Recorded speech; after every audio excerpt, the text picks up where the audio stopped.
Okay, good morning mga ka-solar. Happy Sunday, happy rest day. So, ngayon, bibigyan ko lang kayo ng idea kung paano nakaka-apekto yung shading sa ating solar setup. So, meron ako ngayon ditong 8 panel, 470 watts each. So, 1, 2, 3, 4, 5, 6, 7, 8. So, 8 siya. So, as of now, makikita natin dito is full function siya since wala yung shading. So, hindi muna nakakabit yun. So, tingnan natin sa ilalim.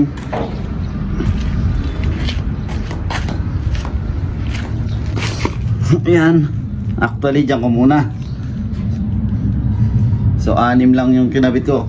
Kasi ito may shading to.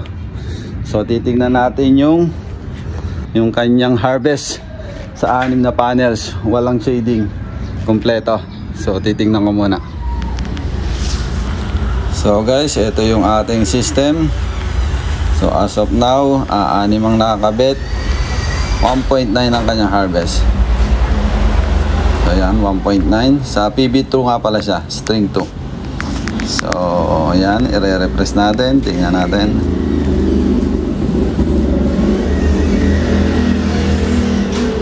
So yan, nakita natin umaabot pa ng 2 kilowatt. So isa pang refresh para makita natin talaga.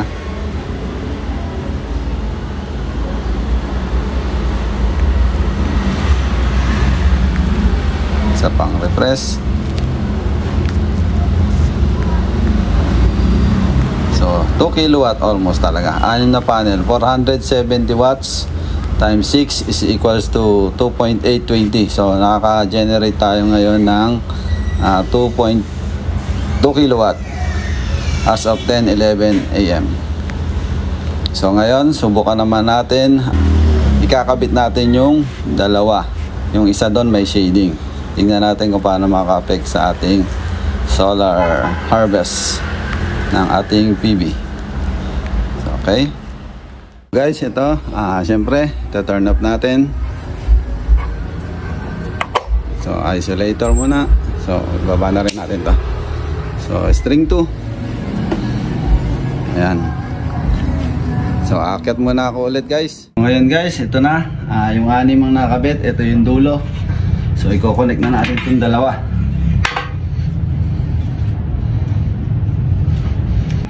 So, ayan. Natanggal na natin.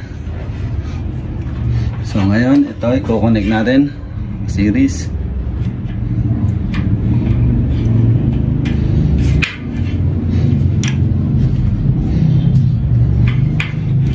Kailangan natin i-secure.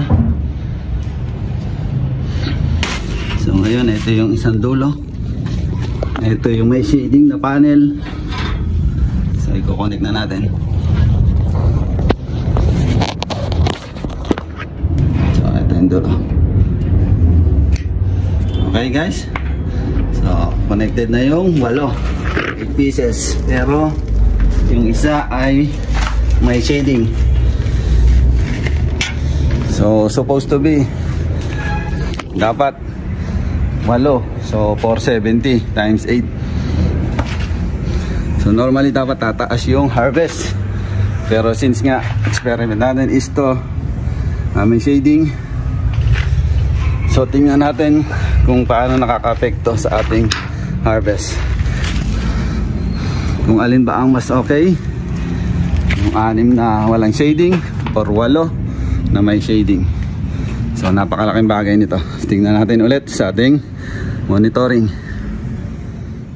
Guys, i-on na natin isolator switch sa EV. So tingnan natin ngayon sa apps. So ayan guys, ito 8. So 470 times 8 supposed to be 3.7 kilowatt. So kung makaka-harvest man lang tayo ng at least sana 3 kilowatt. So pero nakita natin, ayan. So i-refresh natin para sure. Ayan. So miray mo, ang laki ng diferensya. So sa 8 panel na 470 watts, 310 watts lang ang na-harvest. So talagang pinatay niya since naka-series tayo. So ayan.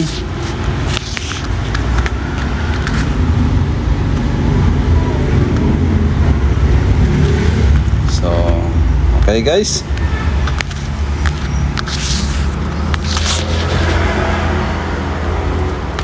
Wala talaga. Kanina pa, 311 watts. And mga ka-solar, hopefully may natutunan tayo. So magiging sayang ang ating investment kahit gaano karami yung ating panels kung nasi-shading naman, lalo na kung naka-series. So ayan guys. Thank you very much. God bless. Tinanggal na natin yung shading. So enjoy. 2.1.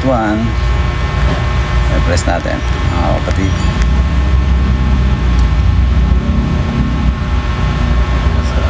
2.2